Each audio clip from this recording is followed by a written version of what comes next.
Bismillahirrahmanirrahim.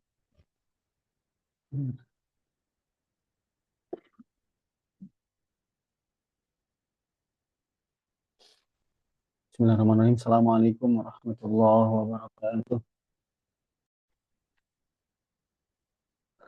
Alhamdulillah wassalatu wassalamu ala Rasulillah wala haula wala quwwata illa billah. Rabbi shrah li sadri wa yassir li amri wahlul 'uqdatam min lisani yafqahu qawli.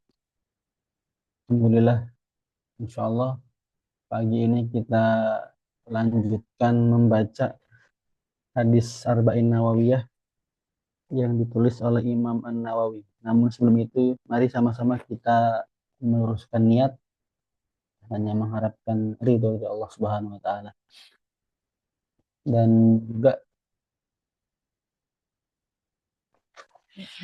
diingatkan bahwa saat kita membaca Arba'in Nawawiyah ini bukan hanya membaca hadisnya dan juga syarahnya, tapi juga kita mencoba untuk mengaitkannya dengan apa yang sedang sama-sama kita perjuangkan, sedang sama-sama kita ikhtiarkan, yaitu adalah ikhtiar berkontribusi di dalam proses pembebasan Baitul Maqdis di masa sekarang, mengambil pelajaran dari apa yang dulu dikerjakan oleh para pejuang, para ulama sebelum kita, terutama di masa perang salib. Karena hari ini pun kita hidup di era perang salib modern, karena itu perlu banyak mengambil hikmah, mengambil sejarah, mengambil ibrah, mengambil apapun itu yang ada di masa lampau, kemudian kita serap itu semua dan kita jadikan sebagai kekuatan untuk berkontribusi lebih di dalam pembebasan Baitul Maqdis di masa sekarang, insya Allah. Hari ini kita baca hadis yang ketiga dan keempat. Oke, kemarin saya belum sempat ini ya membahas soal kenapa hadisnya dua-dua gitu ya, karena menyesuaikan dengan waktu ya. Jadi idealnya ya satu hari satu hadis, kemudian dibahas secara lengkap, kemudian disambungkan dengan Baitul Maqdis. Tapi karena keterbatasan waktu dan mengejar supaya bisa selesai di bulan Ramadan, akhirnya diputuskan satu hari dua hadis dan dicoba ya setiap hadis kemudian disambungkan dan dikaitkan dengan Baitul Maqdis. Kok bisa gitu? Tema Arba'in Nawawiyah yang dia adalah tema umum, tema general, bisa nyambung dengan Baitul Maqdis. Sebenarnya bukan sesuatu hal yang sulit ya. Kenapa? Karena Arba'in Nawawiyah itu kalau ibarat di dunia kuliner ya, itu ibarat bumbu dasar gitu. Jadi dulu waktu masih kuliah sempat aktif ya di rumah makan, selalu ada bumbu dasarnya gitu. Mau masak nasi goreng, masak kue tiaw, mie goreng, mau apapun itu selalu ada menggunakan bumbu dasar itu. Jadi Arba'in Nawawiyah itu dia bisa masuk ke berbagai disiplin ilmu sebenarnya. Nah, ini kemarin ada cerita dari Ustadz Fatan ya, Ustadz Fatan dari Sajadah, dari Isa juga. Beliau cerita waktu saya menyampaikan ini. Ustadz, nanti insya Allah kita Ramadan baca Arba'in Nawawiyah. Kemudian beliau cerita waktu masih kuliah dulu, beliau kan lulusan S1 psikologi UGM ya. Salah satu tugasnya itu membuat games, basisnya adalah Arba'in Nawawiyah ini. Jadi bagaimana Arba'in Nawawiyah bukan hanya hadis yang dibaca rutin, tapi dikaitkan dengan pendekatan-pendekatan kontemporer gitu. Nah, itu dilakukan oleh Ustadz Fatan waktu itu. Nah, hari ini kita coba untuk selama bulan Ramadan menambah itu. Jadi ibarat masakan itu Baitul Maqdis itu ada rasa suci dan rasa berkah ditambah dengan Arba'in Nawawiyah. Jadi flavornya itu nambah lezat dan nambah gurih insya Allah, nambah istimewa. Kita buka ya hadis ketiga dan hadis keempat.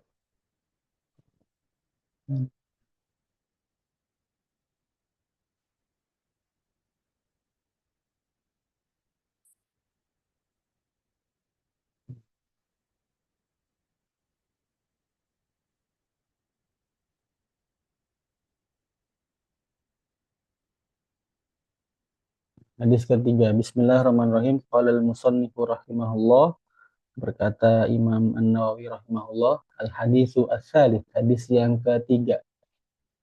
Tema umumnya adalah Islam dibangun, ini harusnya dipisah ya, jangan dibangun di atas 5 dasar.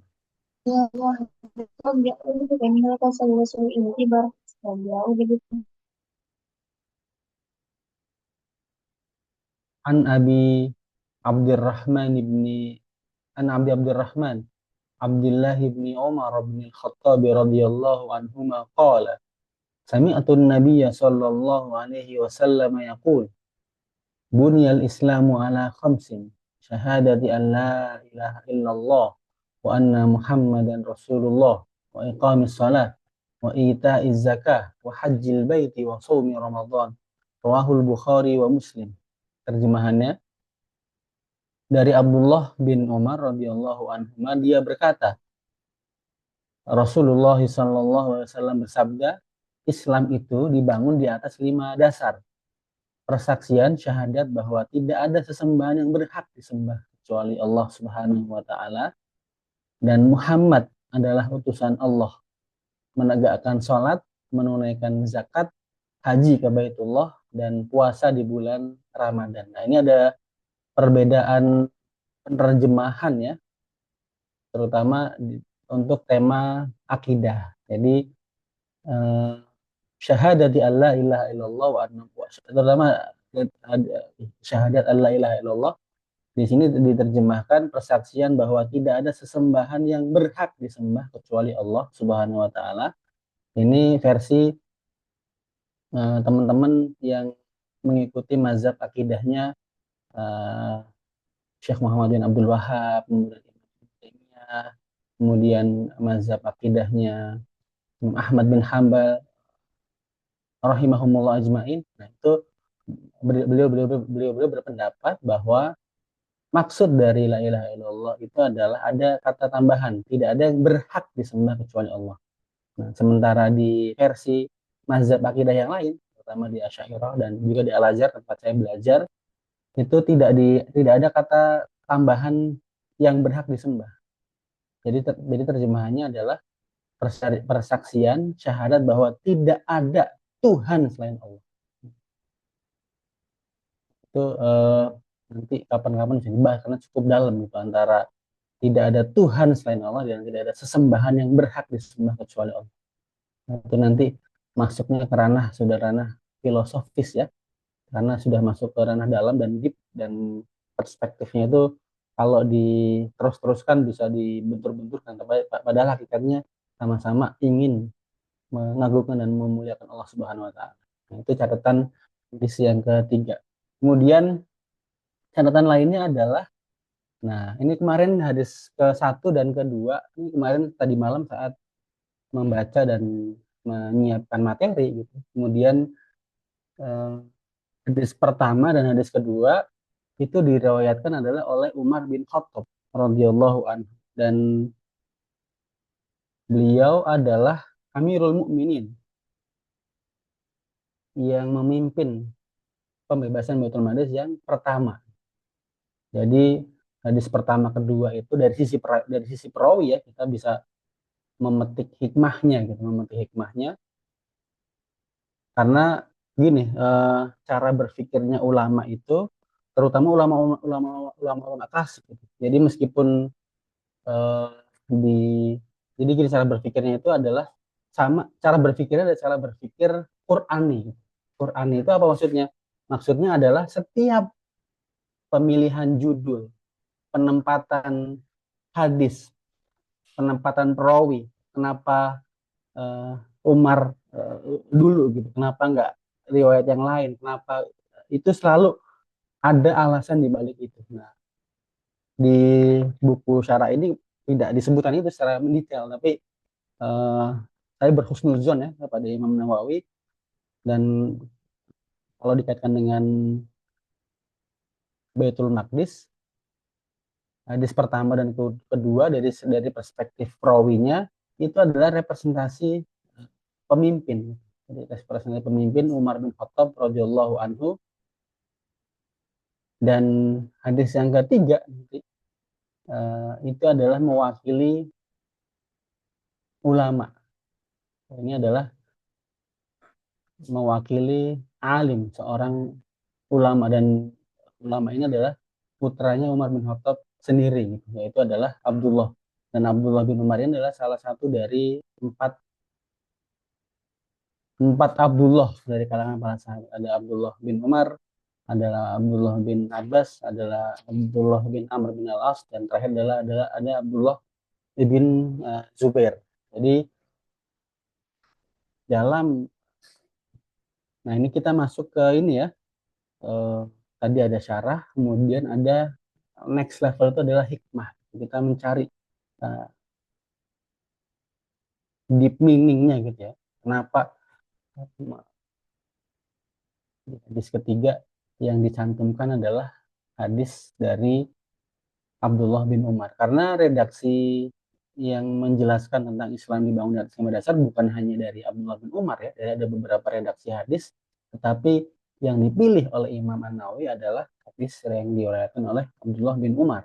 Berarti ada maksud tertentu yang dimaksudkan oleh Imam An-Nawawi. Kalaupun tidak disengaja oleh Imam Nawawi, pasti karena ini disusun berdasarkan kesungguhan beliau dan kemudian kejernihan akal dan pikir,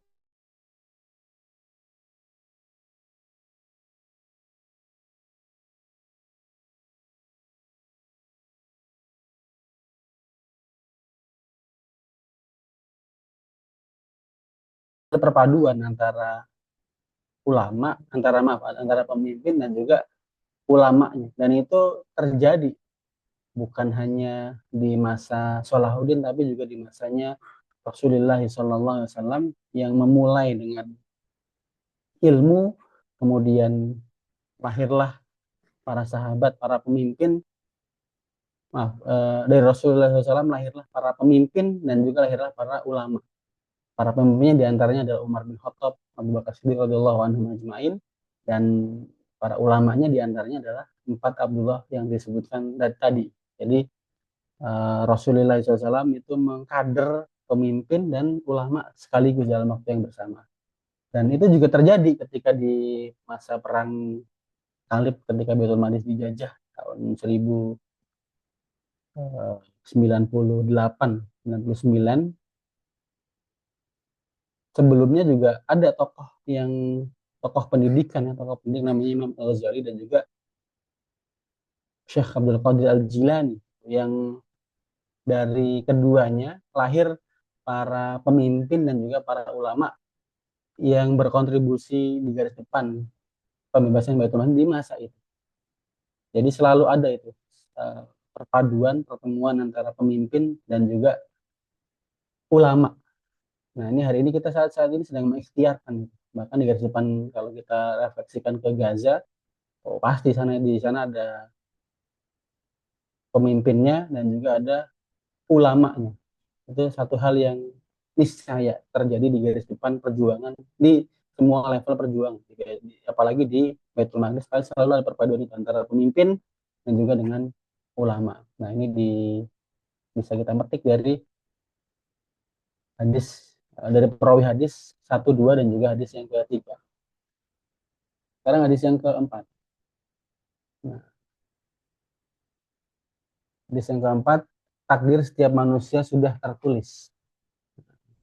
An Abdullah ibn Mas'ud radhiyallahu anhu qala haddatsana Rasulullah sallallahu alaihi wasallam huwa as-sadiqul masduq inna ahadakum yujma'u khalquhu fi batni ummi 40 yawman nutfah thumma yakunu 'alaqatan mithla dhalik thumma yakunu mudghatan mithla dhalik thumma yursalu ilayhi al-malaku fayanfukhu fihi ar-ruha wa yu'maru bi arba'i kalimatin bi katbi rizqihi wa ajalihi wa 'amalihi wa syaqiyyun aw sa'idun فوالله الذي لا إله غيره إن أحدكم ليعمل بعمل أهل الجنة حتى ما يكون بينه وبين إلا ذراع فيسبق عليه الكتاب فيعمل بعمل أهل النار فيدخلها وإن أحدكم ليعمل بعمل أهل النار حتى ما يكون بينه وبينها إلا ذراع فيسبق عليه الكتاب fayamalu bi amali ahli jannati fayadkhuluha rawahul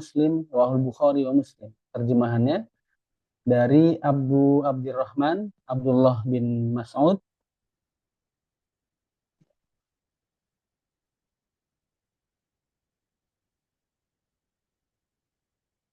dari Abu Abdurrahman Abdullah bin Mas'ud radhiyallahu anhu, dia berkata, Rasulullah sallallahu alaihi wasallam bersabda, Rasulullah SAW telah bercerita kepada kami dan beliau adalah orang yang benar lagi dibenarkan. Sesungguhnya salah seorang dari kalian dikumpulkan penciptaannya di dalam perut ibunya selama 40 hari berwujud nutfah atau mani. Kemudian menjadi alaqah, gumpalan darah selama itu juga. Kemudian menjadi mudghah, gumpalan daging selama itu juga. Kemudian diutus seorang malaikat, lalu dia meniupkan ruh kepadanya, dan dia, malaikat tadi, diperintah untuk menulis 4 perkara tentang rezekinya, amalannya, ajalnya, dan apakah dia termasuk orang yang sengsara atau bahagia. Demi Allah, zat yang tidak ada sesembahan yang hak selain dia, sesungguhnya salah seorang dari kalian benar-benar beramal dengan amalan penduduk jannah surga, sehingga jarak antara dia dengan jannah itu tinggal sehasta. Namun dia didahului oleh Alkitab, catatan takdirnya, sehingga dia beramal dengan amalan penduduk neraka. Maka dia pun masuk ke dalamnya. Dan sungguh, hmm? Hah?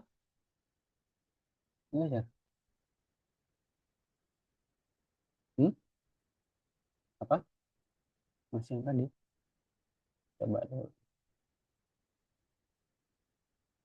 Ini, coba. Hmm? Udah ya. Nah, ini sampai sini tadi.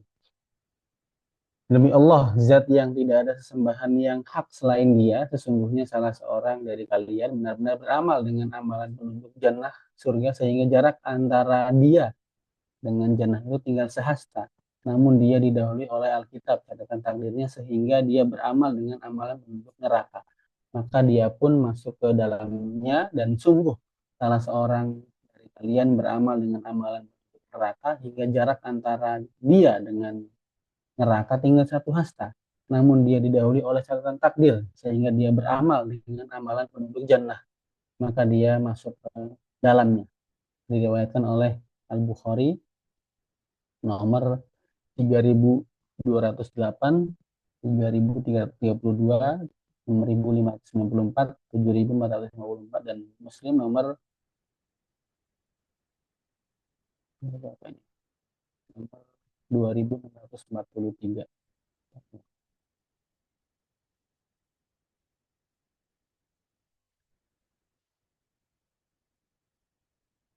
Ini ya, hadis ketiga dan hadis keempat.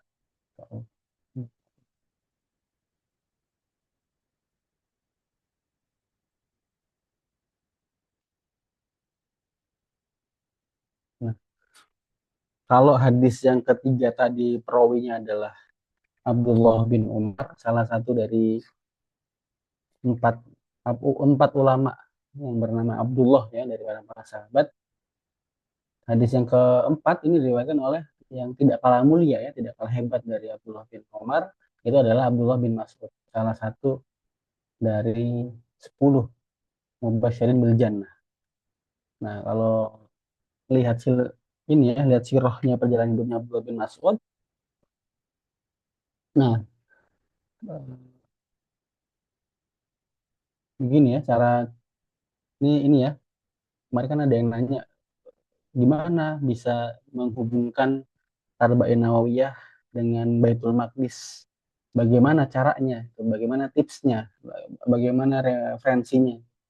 Nah, referensinya itu sebenarnya kita sudah punya di kepala kita tuh ada dari kalangan para sahabat semua itu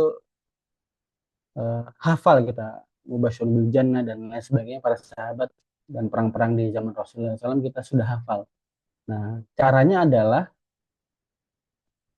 kita letakkan itu ke dalam tema-tema tertentu. Misalkan Abdullah bin Mas'ud, temanya apa Abdullah bin Mas'ud?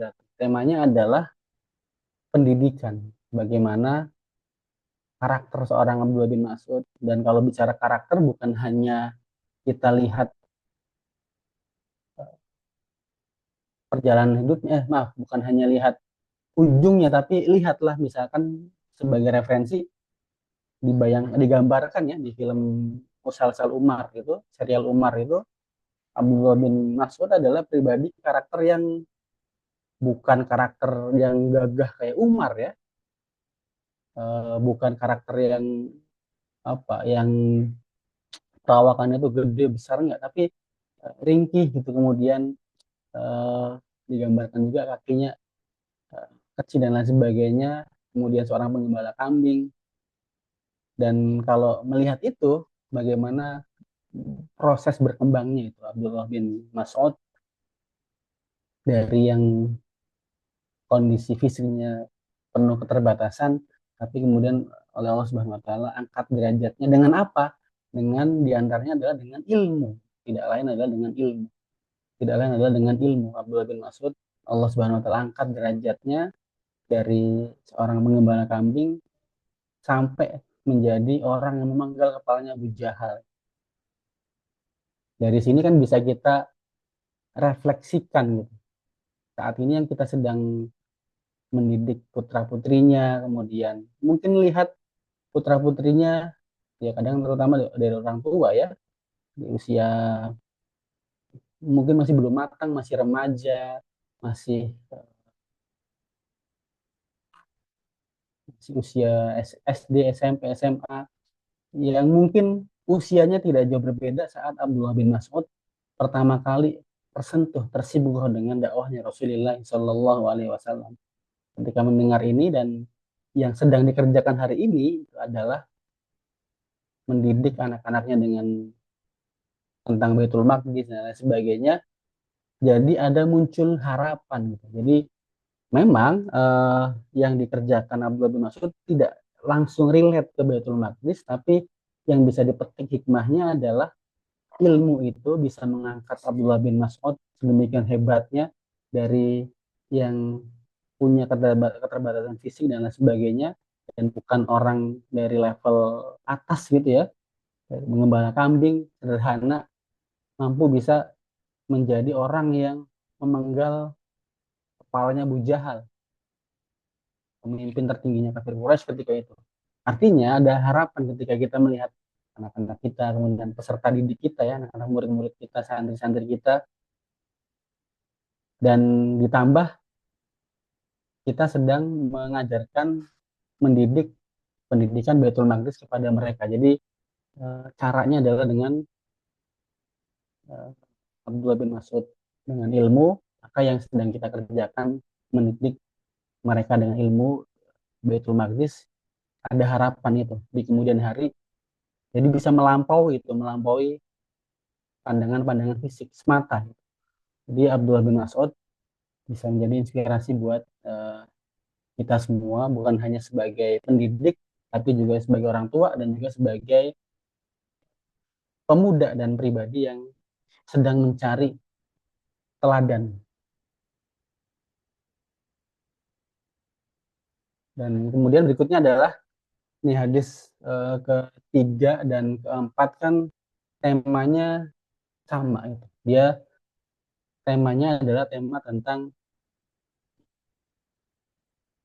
Nih, kalau kita tadaburin ya, hadis ketiga misalkan. Hadis ketiga itu kan Islam dianalogikan dengan sebuah bangunan yang terdiri dari 5 pilar, gitu. Syahadat, kemudian sholat, puasa, zakat, dan haji, gitu. Nah, kalau kita letakkan itu jadi dalam kita sedang menyusun rencana atau menyusun program, menyusun agenda kontribusi apa yang ingin kita kerjakan untuk Baitul Maqdis, kan dia relate dengan, kalau di organisasi ada namanya Renstra, rencana strategis gitu ya. Dan rencana strategis itu biasanya kan sesuatu yang step by step, kemudian biasanya umumnya ya dikerjakan satu periode tertentu ya, dalam satu periode kepemimpinan dalam jangka waktu ya paling tidak 5 tahun gitu. Dan 5 tahun biasanya kan dikerjakan atau disusun eh, menggunakan analogi misalkan pertanian gitu ya, menanam kemudian sampai dengan memanen gitu ya, kan step by stepnya disesuaikan dengan renstranya. Nah, ini bisa jadi inspirasi bahwa 5 pilar ini nanti yang punya latar belakang di berbagai bidang dan ingin menyusun rencana strategis kontribusi pada Baitul Maqdis bisa disesuaikan. Nanti syahadatain itu relate dengan apa, kemudian sholat, puasa, zakat, dan lain-lain itu relate dengan apa, nanti bisa disesuaikan dengan renstra perjuangan pembahasan Baitul Maqdis. Nah, kalau di syahadatan kan berarti dia ada di fase merintis, merintis. Kemudian kalau puasa atau maaf, kalau sholat ya berarti dia fasenya adalah fase menjalankan istiqomah nilai, value yang sudah disepakati di awal. Ada 5 itu, 5 sholat. Jadi dalam menyusun renstra bisa referensinya tidak perlu jauh-jauh ke hal-hal yang lain ya, bisa dari rukun Islam. Nah, dan menariknya adalah 5 pilar inilah yang digunakan oleh uh, ada salah seorang penulis buku biografi Salahuddin namanya Bahauddin Ibnu Shaddad. Bahauddin Ibnu Shaddad itu adalah penasihat militer Salahuddin Ayyubi. Beliau adalah penulis biografi Salahuddin yang pertama. Jadi saat Salahuddin wafat di bulan Safar ya, tanggal 28 atau 27 Safar tahun 589 Hijriah, di hari itulah Bahauddin Ibnu Shaddad menyelesaikan buku biografinya Salahuddin Ayyubi. Tidak seperti buku biografi-biografi yang lain gitu. Kalau memulainya ya dari lahir, kemudian atau background sejarah seperti apa, baru kemudian perjalanan hidupnya seperti apa gitu. Nah, menariknya adalah Bahauddin Sadat itu menggunakan uh, rukun Islam ini untuk menilai Salahuddin. Jadi di bab pertama itu adalah pertama dicek gitu, di assessment gitu akidahnya Salahuddin Alayubi. Jadi pertama dicek syahadatain. Jadi diuraikan, dijelaskan Salahuddin Alayubi akidahnya demikian demikian demikian dan mendapat rekomendasi dari ulama, mendapat tazkiyah dari ulama, artinya Salahuddin secara akidah selamat. Kemudian sholatnya dicek. Salahuddin adalah pribadi yang sangat menjaga sholatnya, terutama sholat berjamaah. Karena itu Salahuddin selalu membawa ulama di dekatnya. Gitu. Jadi kapanpun tiba waktu sholat dan dalam keadaan apapun, kondisi apapun, Salahuddin bisa sholat berjamaah meski dalam keadaan sakit, bisa berjamaah dengan syekhnya tadi. Lanjut, eh, zakatnya. Zakatnya juga termasuk orang yang terdepan di dalam mengeluarkan zakat. Bahkan ketika Salahuddin wafat, tidak menyisakan banyak harta untuk keluarganya. Saking rajinnya untuk zakat dan juga infak. Dan tapi menariknya juga adalah Salahuddin itu bukan ya, minus di puasa gitu. Jadi karena karena beliau waktu dalam keadaan sakit, ini ini betapa jujurnya ulama dulu ya. Jadi apa adanya itu nggak ada yang ditutupin gitu. Maksudnya minus itu adalah tidak seperti kita alhamdulillah bisa puasa bulan Ramadan penuh gitu ya, kecuali karena satu dan lain hal lagi safar atau dalam keadaan sakit.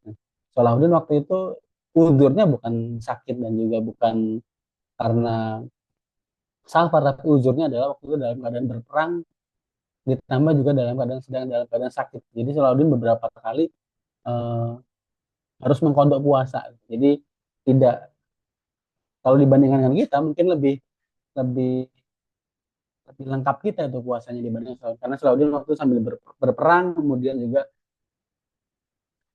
dan dalam keadaan sakit. Jadi sebelum ujung hayat beliau, beliau kemudian mengkodok puasa, terutama setelah perjanjian damai dengan pasukan salib ya, di tahun 588-an, baru kemudian mengkodok puasanya. Jadi kan masing-masing kita punya ini ya, punya spesialisasi masing-masing.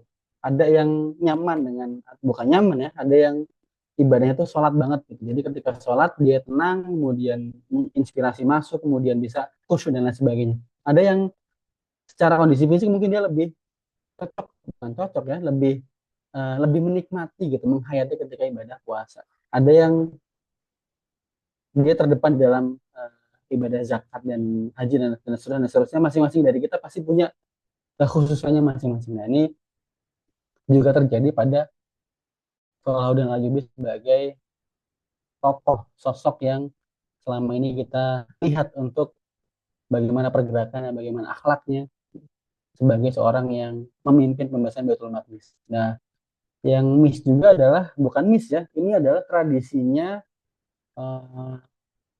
tradisinya ulama-ulama, bukan ulama ya, tradisinya orang-orang dulu gitu, orang-orang klasik. Bukan orang klasik ya, orang-orang di zaman dulu, bahkan di zaman, dari zaman ini tradisinya sunnah, bukan tradisinya bahkan dari zaman Rasulullah SAW, yaitu adalah haji. Haji itu bukan bukan pelaksanaannya, tapi timingnya. Nah, timingnya.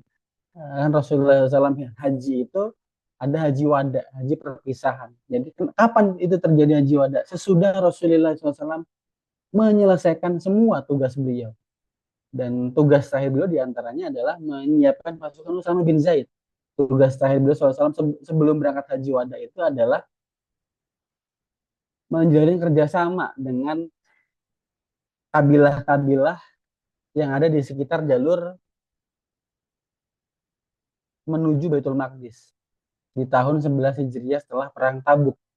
Barulah kemudian Rasulullah SAW pergi haji. Nah ini bisa jadi refleksi buat kita, introspeksi. Nah kita yang saat ini sedang haji, mudah-mudahan kita semua bisa Allah Subhanahu Wa Taala izinkan berangkat haji, dan yang saat sedang menunggu ini mudah-mudahan perjalanannya itu adalah seperti perjalanan hajinya Rasulullah SAW dan juga Salahuddin Al-Ayyubi dan juga para ulama-ulama dulu.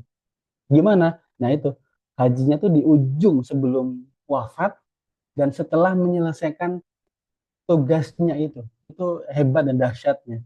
Dan di masa Salahuddin Al-Ayyubi juga sama. Salahuddin itu baru berangkat haji itu adalah setelah perjanjian damai dengan pasukan salib. Jadi ada kemiripan gitu, terutama kalau kita kaitkan dengan perjuangan pembebasan Baitul Maqdis. Jadi yang saat ini sedang belum bisa berhaji dan masih menunggu, tenang gitu.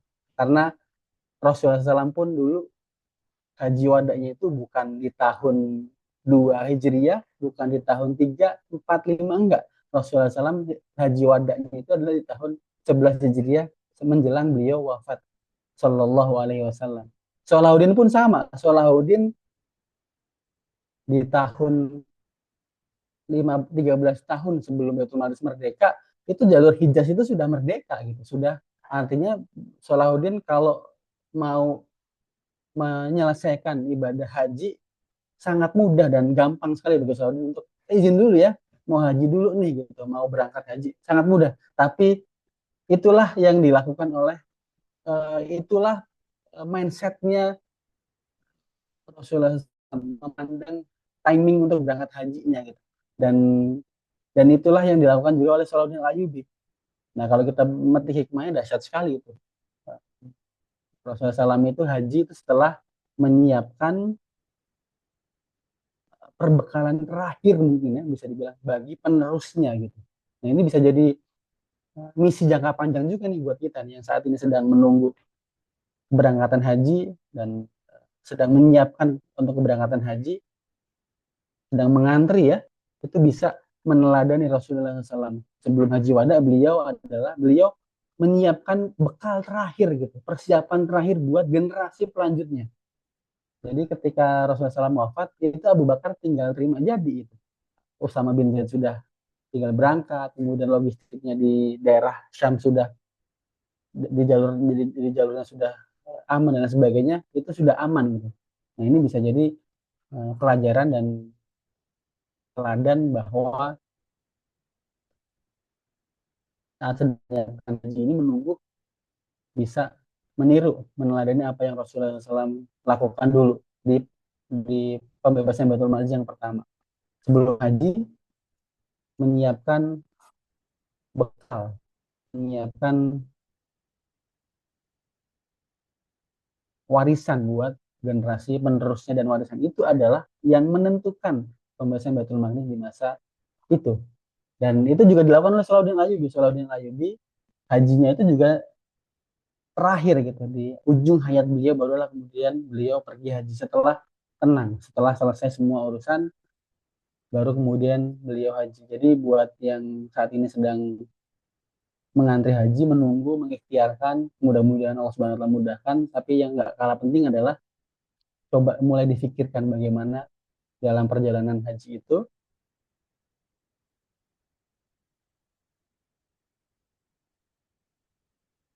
bisa meneladani apa yang Rasulullah SAW dan juga Saudara Ayyubi lakukan, yaitu adalah dia di ujung dan dalam proses berangkat haji itu isinya adalah kontribusi perjuangan pembebasan Baitul Maqdis. Jadi waktu menunggunya itu diisi dengan perjuangan pembebasan Baitul Maqdis itu yang dilakukan oleh Saudara Ayyubi dan juga Rasulullah SAW. Sekarang hadis yang ke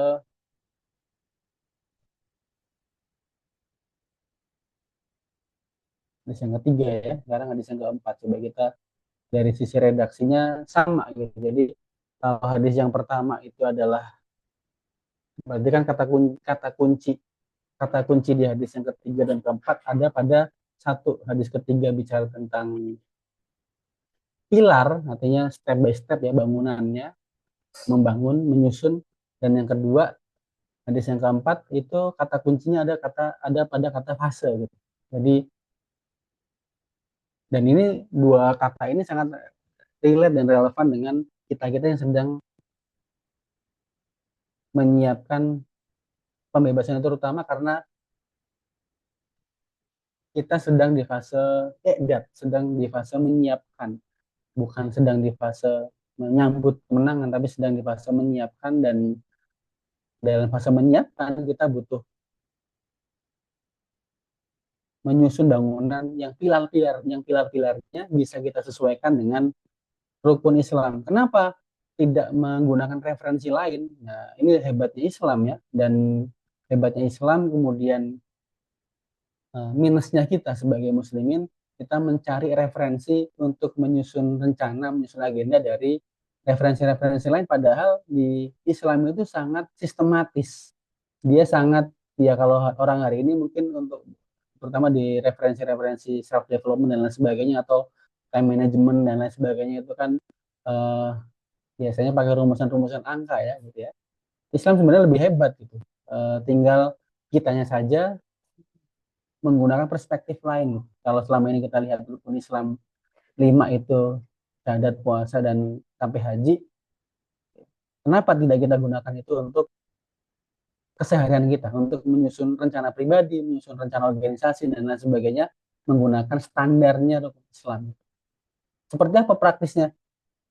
Itulah tugas kita untuk mencari terus gitu, memikirkan itu. Ini rukun Islam relevansinya dengan menyusun agenda pribadi apa ya, to-do listnya apa dan lain sebagainya, itu perlu untuk terus membaca dan lain sebagainya. Dan uh, yang berikutnya adalah fase di hadis yang keempat, kan ada 3 fase ya, 40 pertama, 40 kedua, dan 40 yang ketiga. Kan menggunakan angka juga tuh, 40 plus 40 plus 40 gitu. Nanti pengaplikasinya di mana, kan teori-teori tentang time management dan lain sebagainya, misalkan teori manajemen media sosial dan lain sebagainya kan menggunakan angka-angka juga ya. Eh, Dua plus berapa gitu, saya lupa detailnya, tapi yang jelas menggunakan angka-angka juga. Kenapa kita tidak menggunakan hal yang sama untuk menyusun rencana Baitul Maqdis menggunakan angka 40, 40, 40 plus 40 plus 40. Nah, eh, mungkin 40 hari plus 40 hari dan 40 hari. Nah, kalau kita tadaburin lagi juga gitu ya, di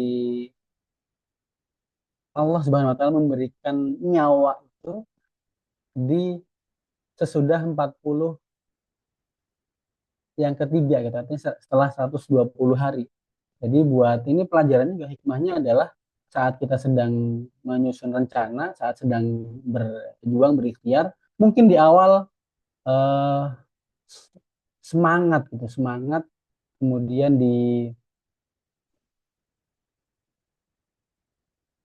nyawanya mungkin belum kelihatan jelas gitu, arahnya kemana dan lain sebagainya. Tapi dari hadis keempat kita bisa mengambil pelajaran bahwa mulai aja dulu gitu, dimulai aja dulu kebaikan kebaikan itu, nanti soal identitasnya, soal nyawanya itu akan muncul belakangan ketika sudah berjalan selama 120 hari kurang lebih.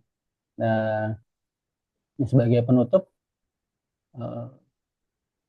ini ya, ini ngomong-ngomong semua materi ini sudah tertulis ya, sudah jadi satu makalah sendiri. Nanti insya Allah mudah-mudahan di hari ke-20 nanti materi yang disampaikan selama dari kemarin sampai dengan nanti tanggal 20 Ramadan itu atau 21 Ramadan itu sudah berbentuk materi siap dibaca insya Allah. Nah, ini sebagai penutup ini saya bacakan ya.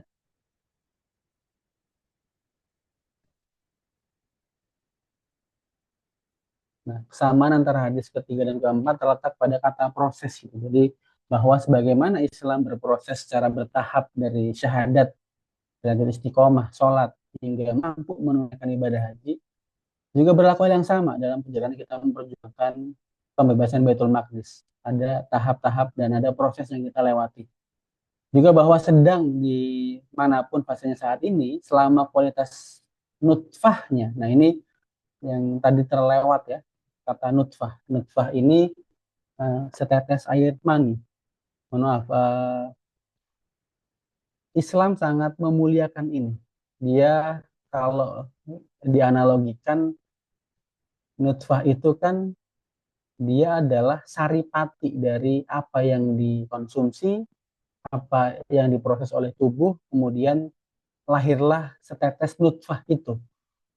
Bagi Islam itu adalah sesuatu yang sakral dan suci dan hanya boleh ditumpahkan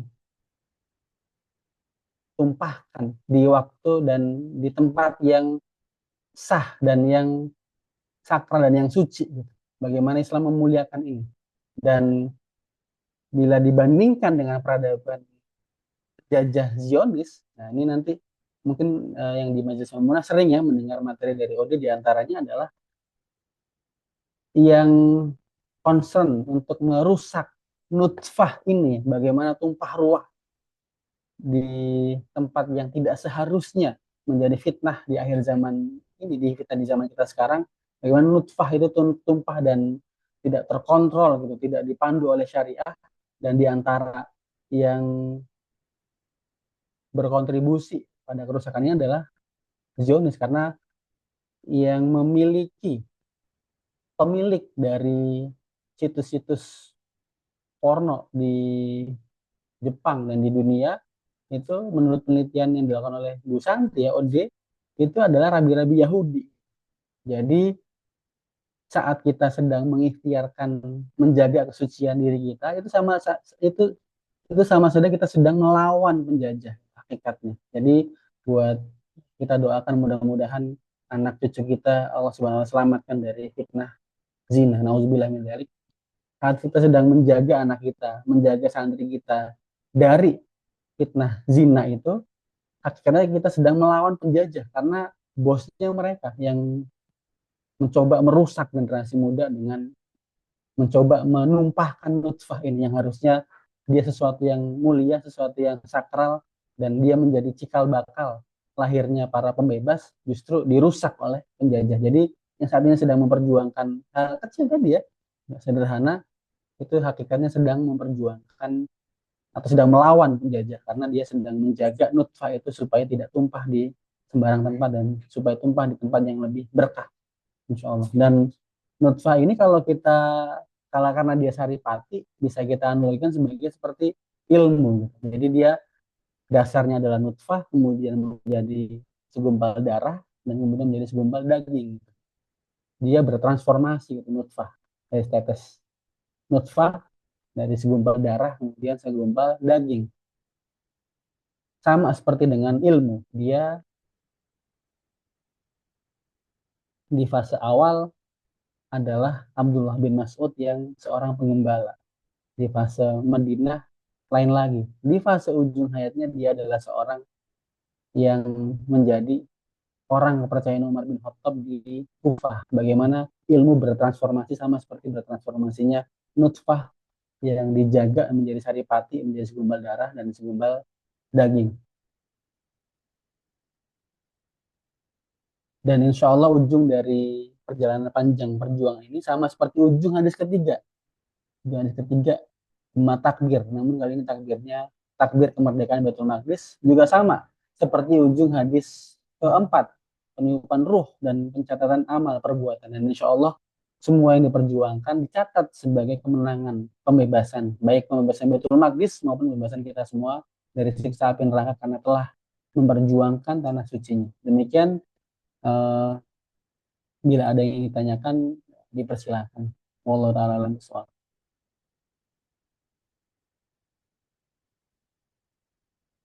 Boleh, di kolom chat boleh, dipersilakan.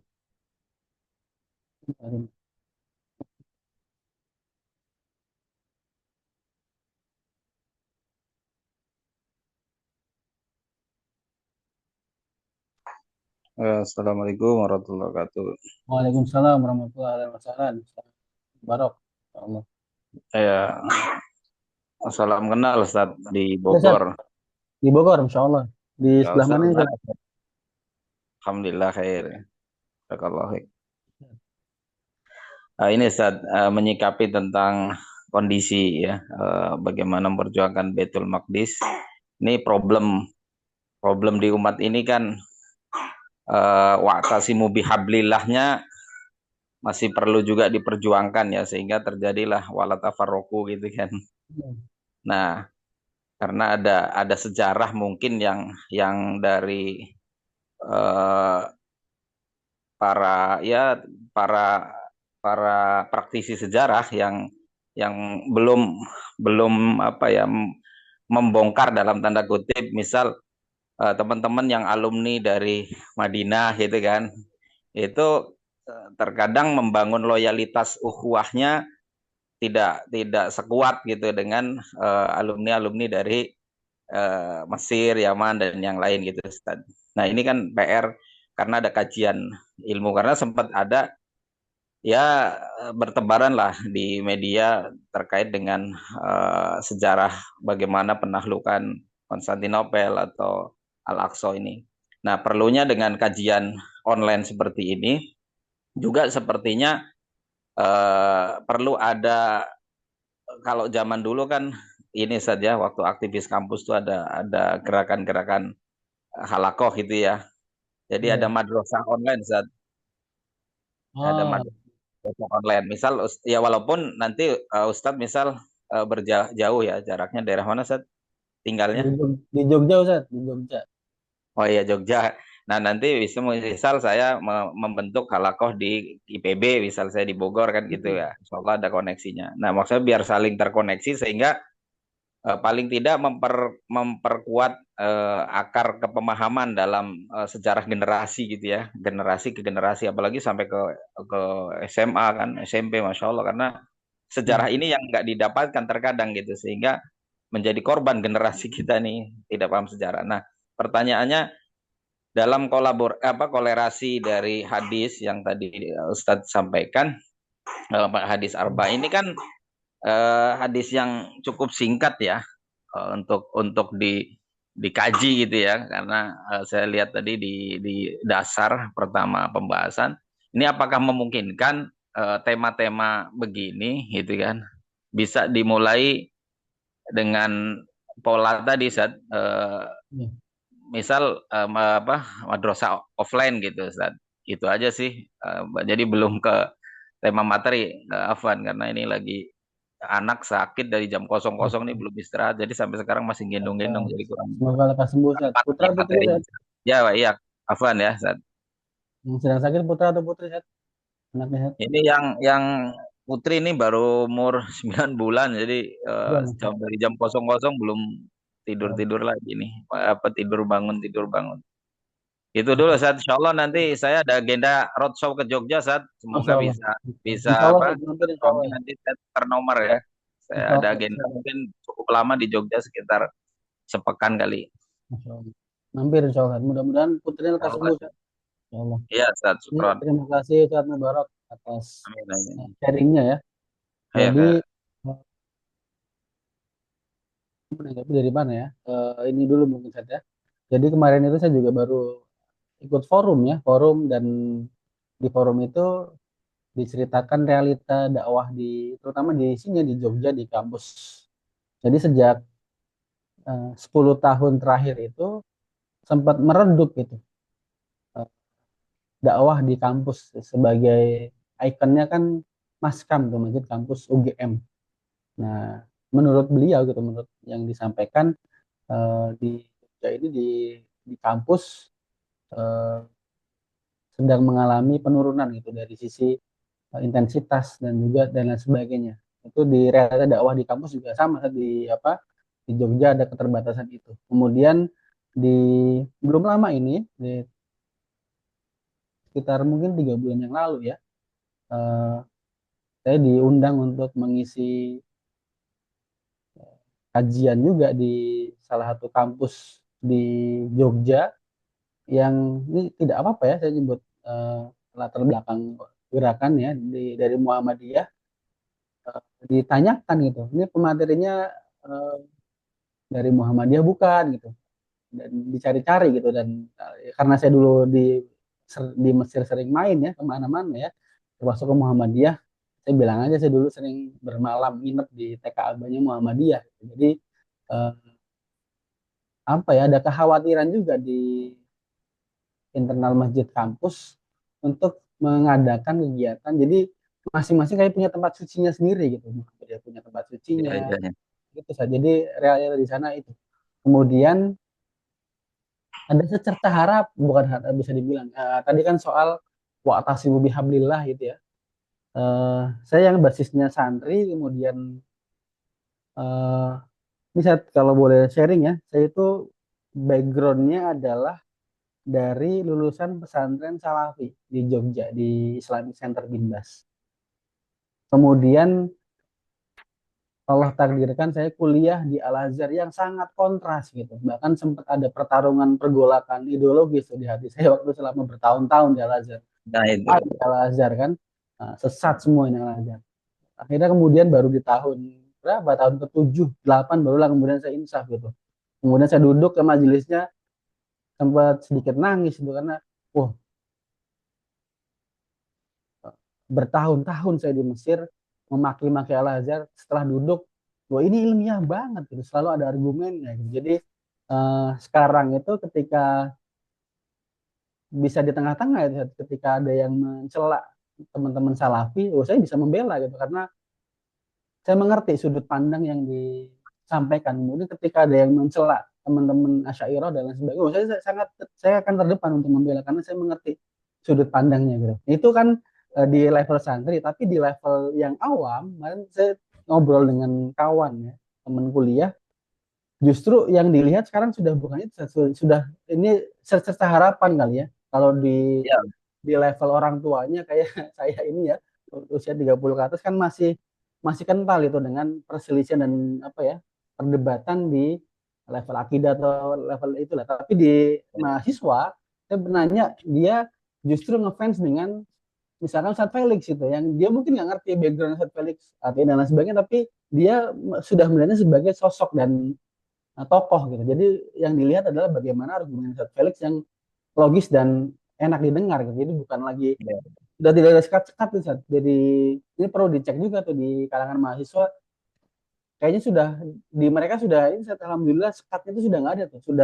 ya, Sudah ada ini salafi ini enggak ada. Kecuali yang memang dari awal backgroundnya dari pesantren-pesantren. Tapi yang umum ini insya Allah mereka lebih mudah untuk diajak untuk diarahkan ke apa persatuan dan arah yang lebih eh, progresif lah, bukan progresif, arah yang lebih maju ke depan gitu. Jadi tidak lagi debat soal pro kontra tadi, dan ya, sebenarnya sebenarnya ini saat problemnya itu ada di pada ilmu gitu. Setelah saya coba ya, observasi betul, betul.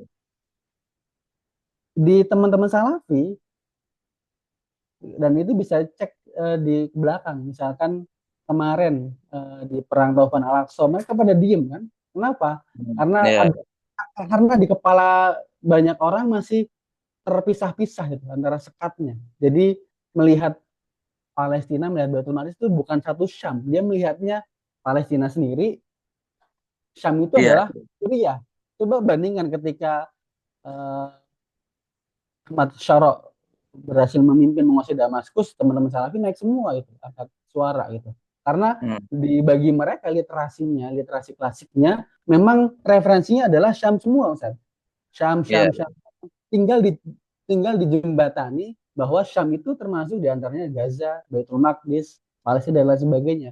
Jadi ada benang merah penyatu sebenarnya di antara itu. Tinggal karena kita hidup di era nation state, jadi melihatnya tuh Suriah, Palestina, Yordan dan lain sebagainya tidak perlu dikembalikan keilmuannya supaya melihatnya sebagai satu Syam. Dan kalau itu bisa dilakukan, maka eh, anak-anak muda kita bisa lebih hebat dari generasi kita dan generasi sebelumnya insya Allah. Demikian Ustaz Mubarak, mudah-mudahan bisa sedikit menjawab.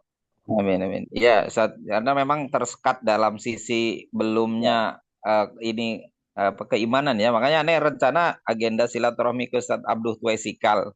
Ustadz Oh, Abduh sudah ini bawa kan, musikal. ya, Oh, jadi beliau S3-nya kan di sini.